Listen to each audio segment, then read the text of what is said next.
今日はですね待ち合わせ場所に来たんですけれども、車が見当たりません。どこに行ったかな。おお、いたいたいた。小さくて見落としてました。お名前は？はい、やすと申します。やすさんです。ご年齢はいいですか？来て。今33歳です。お仕事どんなお仕事されてますか？仕事はエンジニアをやってます。そしてこの車は何でしょうか？はい、こちらはスバルの360という車です。年式何年式ですか？これは1968年になります。1968年、まだビートルズがいた時代ですね。それはね。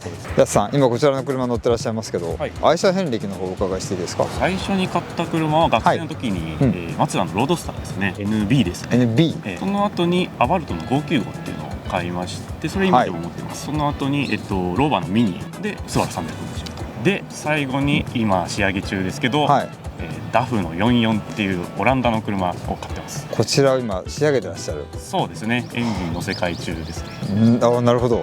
ご家族とかお友達の反応ってどうですか？両親はまあ好きだからいいんじゃないっていうところで、母が子供の頃家にこの車があったっていうのは。ああ、そうなんですか。そうですね、結構この車買ったって言った時喜んでくれたりはしたんで。なるほど、親孝行にもなっております結構ちっちゃい車がお好きなんですか？丸めだったりとか。そうですね、結構ちっちゃい車だと車と一体になって走れるというか、一番理想はなんかちっちゃくてキビキビ走るみたいなのが好きですね。こちらはちっちゃくてキビキビ走りますか？キビキビはね、いけないんで。いけない。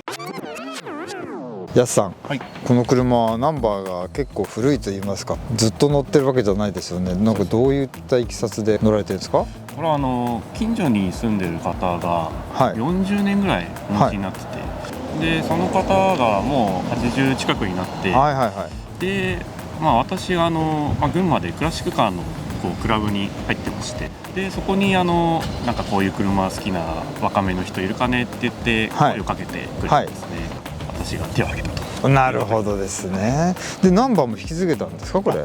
そうですね、やっぱり同じ市内だったんで、前の持ち主さんが、なんでそのまま同じナンバーで登録できたっていう感じです。遠くの人のところ行っちゃうともうこれなくなっちゃいますからね。このちっちゃいサイズのナンバーって今あるんですか？まだ。そうですね、あれも新規の発行もできるらしいですね。あ、そうなんですか。黄色いやつじゃなくてもある？あるみたいです。はい。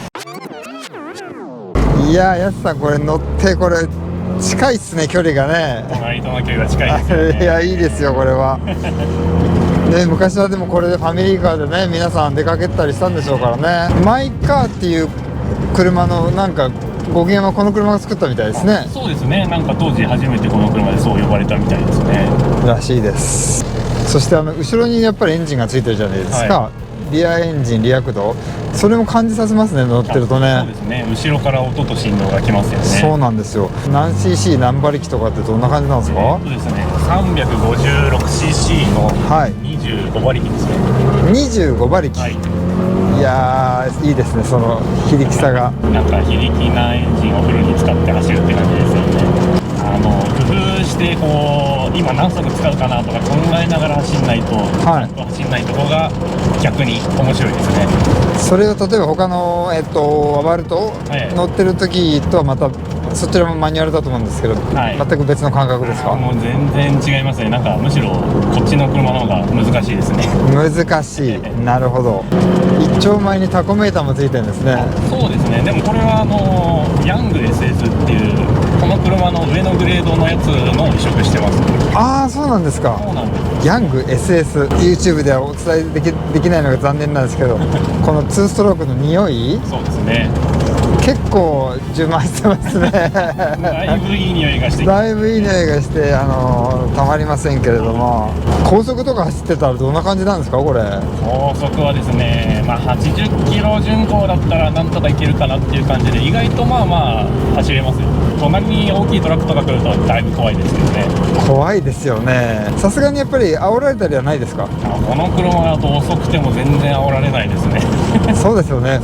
頑張れって言いたくなりますもんね。確かになんか子供とかよく応援してくれてますねそれいいな。ちょっと気に入ってないというか、ここはちょっとあれだなみたいなとこってあるんですか？強いて言えば空冷でリアエンジンなんで、夏場ちょっと出かけるっていう時は結構休み行かないとオーバー。なるほど。まあ不便ですけど、まあ、この車のキャラクターですからね。はい、それはそうですね。当時どうしてたんですかね。そうですね、なんかまあ、私群馬に住んでるんで、はい、結構周りの当時知ってる人に聞くと、なんか山登るときはみんなもう道端で後ろのエンジンフード開けて冷やしてる子がいっぱいいたなんて聞きます。車乗るときになんか持ち物とか服装とかってなんかこだわってることあったりするんですか？私カメラが好きなんで。カメラ、どんなカメラですか？やっぱりカメラも車の時代にあった、はい、60年代とか50年代ぐらいのカメラ。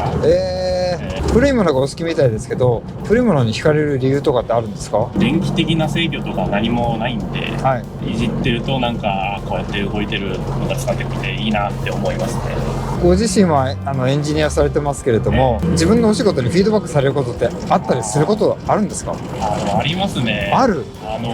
なんかとにかく無駄がないんで、こうなんかいいものとか高級なものを使えなくてもこう軽いとか小さくしてなんとか乗り切るとかっていうのはやっぱり昔のものは知恵が詰まってますよね。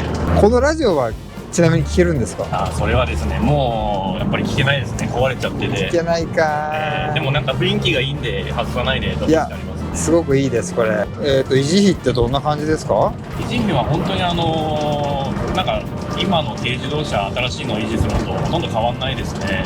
ガソリンもレギュラーなんで、はい、で燃費もまあ 360cc なんで旧車ですけど10キロ以上は出るんで、そんなになんか負担になるってことはないですね。ツーストの方が燃費が良くないんですか？そうですね。フォーストに比べて爆発の周期が短いんで。そうですよね、2回のストロークと4回のストローク、やっぱこの辺りの環境問題ですとかいろんなことがあってツーストってなくなったって話なんですけど、そうなんですかね？そうですね。なんかいろいろツーストでなんとか排気ガス規制とかを当時は乗り越えようとしたらしいんですけど、やっぱりみんな諦めちゃって、はい、でフォーストになったんだけどフォーストだと馬力が出ないんで、はい、今度規格が変わって 550cc まで OK になったっていう。それは軽自動車で、そうですね。その歴史の原点ともいえる車といっても過言じゃないでしょうか？そうですね。やっぱりなんか日本人にとって車の出会いみたいな感じですよね。はい、マイカーという言葉を作っただけの原点でございます。この車、まあ40年乗ってらっしゃった方から引き継がれて、今後どういうふうに乗っていきたいとかってお考えあります？そうですね。まあ多少ボディとかちょっとやれてるところもあるんで、ちょっとそういうところを直しつつ、自分より次の世代に引き渡せるように。おっと？で何十年かわかんないですけど、なるべく長く乗ってまた次の世代に渡したいなって思いますね。この形はね残したいですよね。そうですね。まあ形は残してできれば同じエンジンのまま残したいかなっていう気がします。そうですね。そうですね。はい。いろいろ感じたことをお伝えしたいんですけど運転するのが必死でございます今のところ。はい。すごいやっぱり本当にお上手ですよ。本当ですか？いや本当にそう思います。大衆車なんでやっぱり難しかったら運転できないじゃないですか。でも僕も最初は本当におっかなびっくり乗ってたんですけど、慣れるとやっぱり大衆車ってやっぱり普通に転がせるなって感じですよね。はい。こういう形がねお好きで乗ってみたいって若い方いると思うんですけど、はい、これアドバイスあります？なんか多少触るとことか外観とかがやれてても、はい、エンジンとミッションだけは調子いいやつを買った方がいいですね。なるほど。最初調子いいやつ使えばそんなに維持費とかかかんないんで、本当になんか躊躇してる方はお店とか行って一歩踏み出すととても楽しいと思います。やっぱり独特ですね。後ろからこう突き上げるほどの馬力はないんだけれども元気よく回ってくれてる感じ気持ちいい。そんなめちゃくちゃ揺れまくってなんかバコバコするわけでもないし楽しいですね。そうですよ。なんか25馬力っていう数字のイメージよりちゃんと走りますよ。確かに。結構慣れた。それぐらい回しちゃって大丈夫です。なるほど。もうあれですね、乗りこなしてますんで。さすが。いや乗りこなしてるぜ調子乗らない。帰ってきたぜ。いやこれすごいっすよ。来ました。はい、これ前から行きますこれね。いや本当にねもう頬ずりするぐらい愛おしいスバルちゃんでございました。やすさんありがとうございました。ありがとうございました。可愛いですよ。ピカチュウに似てるって言われるらしいです。そうするともうこのね白いガスが出るのをちょっと。またありがとうございます。やすさんでした。